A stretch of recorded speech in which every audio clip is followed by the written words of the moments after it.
मनीष कश्यप आज आपके साथ आए, आपके परिवार जनसुराज में शामिल हुए हैं, क्या कुछ कहेंगे इस पे, कैसे पार्टी आगे बढ़ेगी अब?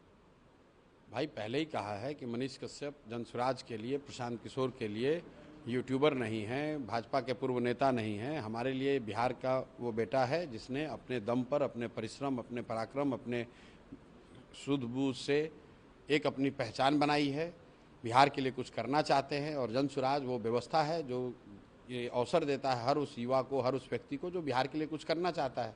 अब अगर ये जनसुराज से जुड़े हैं तो इनकी मैं बड़ी भूमिका देखता हूं कि आगे चलकर ये जनसुराज में इसके साथ जुड़कर बिहार के बदलाव के इस अभियान में एक बड़ी भूमिका अदा करेंगे। सर, राज ठाकरे का एक स्टेटमेंट आया कि जो भी मराठी नहीं बोलता हो उसके कान के नीचे बजाओ, इसको आप राज ठाकरे के पिताजी का ये देश नहीं है, ठीक है ना। राज ठाकरे का पिताजी का देश नहीं है, ये सब लुम्पन एलिमेंट है। बॉम्बे में अपने घर में बैठकर बाघ बन रहे हैं। राज ठाकरे अपने घर में बैठकर कोई किसी को गाली दे सकता है और ये उनके संस्कार को दिखाता है, उनकी बेवकूफ़ी को दिखाता है। अपने घर में बैठकर किसी दूसरे को, गरीब को, कोई वहाँ काम करने गया है उसको 2 थप्पड़ मारते हो, ये कोई बहादुरी नहीं है, ये कोई बहादुरी नहीं है। तो दोनों भाई एक साथ आ गए। अरे दोनों भाई एक साथ आ जाए, 4 भाई साथ में आ जाएं। ये दोनों भाई पहले साथ में नहीं थे तो क्या कर लिया राज ठाकरे, क्या कर लिए? दोनों भाई साथ में रहेंगे तो क्या कर लेंगे? आप वहाँ मार दीजिएगा किसी को। राज ठाकरे का कुछ नहीं है, वहाँ पर दोषी भाजपा है, भाजपा की सरकार है। वहाँ पर दोषी कांग्रेस है, कांग्रेस उद्धव जी के शिवसेना के साथ उनका गठबंधन है। तेजस्वी यादव को यहाँ बोलना चाहिए। ये लोग उद्धव ठाकरे के साथ बैठ के चाय पीते हैं, राहुल गांधी बैठ कर चाय पी रहे हैं। जब हम लोग शिवसेना को हमने मदद की तो हमने उनसे आश्वासन लिया था कि बिहार के हिंदी भाषी लोगों को बॉम्बे में, महाराष्ट्र में कोई भी नुकसान नहीं होना चाहिए, कोई भी मारपीट नहीं होनी चाहिए, अपशब्द उनके साथ नहीं होना चाहिए। और आप ANI के रिपोर्टर हैं, आप जाकर चेक करा लीजिए। 2020 से लेकर इस घटना से पहले तक एक भी शिवसेना की ओर से कोई ऐसी घटना बिहारियों के प्रति, हिंदी भाषियों के प्रति नहीं हुई है। ये वापस से फिर से शुरू हुआ है क्योंकि वहाँ पर मुंबई म्युनिसिपल कॉरपोरेशन का इलेक्शन है और वहाँ मराठी वोट लेने की लड़ाई है और उस चक्कर में गरीब हिंदी भाषी लोग, बिहार के लोगों के साथ मारपीट हो रही है। दोनों भाई एक साथ आए हैं, क्या कुछ नहीं होगा। दोनों भाई आ जाए, 4 भाई आ जाए, उससे कुछ नहीं होगा। उद्धव ठाकरे ने भी कहा है कि मराठी अस्मिता को बचाना। अरे आप लोग जबरदस्ती का इनको हीरो बना रहे हैं यार। महाराष्ट्र तो आज तक जीत नहीं पाए। महाराष्ट्र में हमसे ज़्यादा उनको नहीं ना कोई जानता है। महाराष्ट्र और कोंकण को छोड़ दीजिए तो इनको विदर्भ में कोई नहीं जानता है, मराठवाड़ा में कोई नहीं जानता है, वेस्टर्न महाराष्ट्र में कोई नहीं जानता है, और ये बिहार और देश की क्या बात करेंगे। मैं आपको फिर से दोहरा रहा हूँ, आप कहते हैं कि आप सनातन को मानते हैं, हिंदू धर्म को मानते हैं। हिंदू धर्म के हिसाब से भी देखिए तो अपने यहाँ घर में, आपके गांव में, आपके शहर में आए हुए किसी असहाय, किसी गरीब को मारना, ये कौन सा धर्म है? अरे तुम्हारा दम है तो जो मजबूत लोग हैं उनसे लड़ो भाई। अगर तुम्हें बिहार के लोगों से इतनी दिक्कत है तो हमसे काहे मदद मांगने आए थे? जाके देखिए फोटो, हमसे मदद मांगने आए थे कि नहीं? हम मराठी बोलते हैं, हमसे काहे मदद मांगने आए थे? हम भी तो बिहार के ही हैं। ये यही धर्म सिखाता है।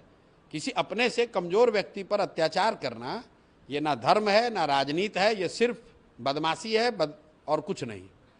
वोटर लिस्ट रिवीजन के मामले में RJD सुप्रीम कोर्ट गई है, आपकी मीटिंग हुई है आपकी पार्टी की, अब आपका क्या रुख है इसमें? भाई हम लोग इसके विरोध में हैं। हम लोग का स्पष्ट मत है कि लोकसभा के दौरान जिस वोटर लिस्ट का प्रयोग किया गया, जिसके दम पर, जिसके आधार पर देश की सरकार का चुनाव हुआ, जिसकी वजह से आज प्रधानमंत्री के तौर पर मोदी जी देश में बैठे हुए हैं, उस वोटर लिस्ट को भी तो इसी इलेक्शन कमीशन ने बनाया था। साल भर पहले वो वोटर लिस्ट बना। अब आप कह रहे हैं कि उसमें 1 करोड़ या 2 करोड़ लोगों का फिर से जांच होगा, वो फर्जी है या गलत है। तो क्या मोदी जी को गलत लोगों ने वोट देकर प्रधानमंत्री बनाया है? क्या फिर से दोबारा चुनाव कराएंगे लोकसभा का? तो हम लोग का स्पष्ट मत है कि जो लोकसभा के दौरान जो वोटर लिस्ट था उसी का उपयोग होना चाहिए। उसको आप संशोधित इस नज़रिए से कर सकते हैं कि अगर किसी की मृत्यु हो गई है तो उसका नाम काट दीजिए, कोई यहाँ से छोड़कर चला गया उसका नाम काट दीजिए, और जिसकी उम्र 18 वर्ष से ज़्यादा 1 जनवरी को हो गई है उसका नाम जोड़ दीजिए। इसके अलावा अगर कोई पैरामीटर आप लागू करते हैं तो सीधा दिखाता है कि आपकी नीयत ठीक नहीं है। आप लोकसभा के परिणाम के अलग, लोकसभा के वोटर लिस्ट से अलग कुछ कर रहे हैं, तो ये कहीं ना कहीं आपकी बदनीयती को दिखाता है। एनडीए के लोग कह रहे हैं इसे घुसपैठियों की पहचान की जाएगी। तो भाई ठीक है, घुसपैठियों की, तो क्या उसी घुसपैठियों के वोट से जीत कर आप आए हो लोकसभा में? पहले एनडीए के लोग ये मान ले कि जो लोकसभा का चुनाव हुआ, जो वोटर लिस्ट था वो वोटर लिस्ट गलत था, उसमें घुसपैठिए भी थे, ये मान लें पहले भाजपा वाले। भाई 15 साल से सरकार चला रहे हैं, तो कह रहे हैं कि हम लोग इतना शक्तिशाली हैं, भारत को इतना अच्छा देश बना दिया कि कोई सारा घुसपैठिया को मार के भगा दिया। तो पहले स्वीकार करें कि इनके 15 साल के शासन के बाद भी लाखों की संख्या में घुसपैठिए हैं। ये स्वीकार करें कि जो लोकसभा चुनाव जीते हैं उसमें बहुत सारे गलत लोगों ने भी वोट दिया होगा। पहले स्वीकार कीजिएगा तब ना। आप जीते तो अच्छा, फिर जब दूसरे का चुनाव हुआ तो खराब। ऐसा कहीं होता है? राहुल गांधी ने कहा है कि नीतीश कुमार और बीजेपी ने बिहार को क्राइम कैपिटल बना दिया है। कल भी गोलीबारी की घटना हुई है। राहुल गांधी यहाँ 15 साल लालू यादव के साथ सरकार चलाते थे। उस समय बिहार में क्राइम कितना था राहुल गांधी को पता नहीं होगा, क्योंकि उस समय उनको एसपी जी की सुरक्षा थी। अभी दिल्ली से बैठ के उनको यहाँ क्राइम दिख रहा है। जब बिहार के घर घर से अपहरण, रंगदारी, लूटमार हो रहा था तो उनको बिहार में स्विट्जरलैंड दिख रहा था। उस समय कहाँ थे राहुल गांधी?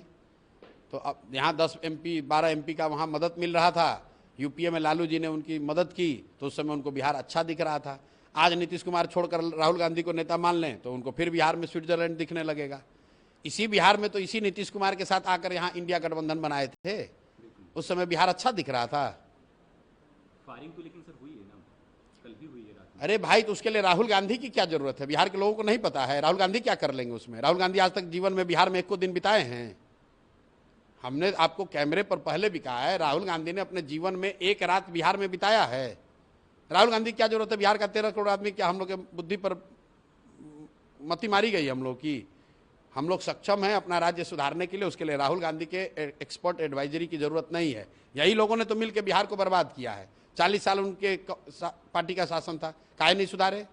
जब लालू जी को 10 साल समर्थन दे रहे थे, जंगल राज, कोर्ट ने कहा बिहार में जंगल राज है, तब काहे नहीं सुधारे? अभी महागठबंधन की सरकार थी, उनके लोग मंत्री थे, लूट रहे थे, तब काहे नहीं सुधारे?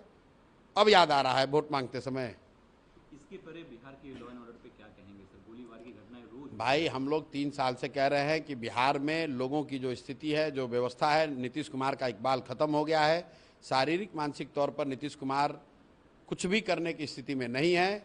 शराबबंदी, बालू माफिया, अनाज माफिया बिहार में सरेआम है। पिछले 2-3 साल से लगातार कानून व्यवस्था की स्थिति बिगड़ी है। जब घर का मुखिया ही अचेतन अवस्था में रहेगा तो कानून व्यवस्था तो बिगड़ेगी ही बिगड़ेगी। एक आखिरी अब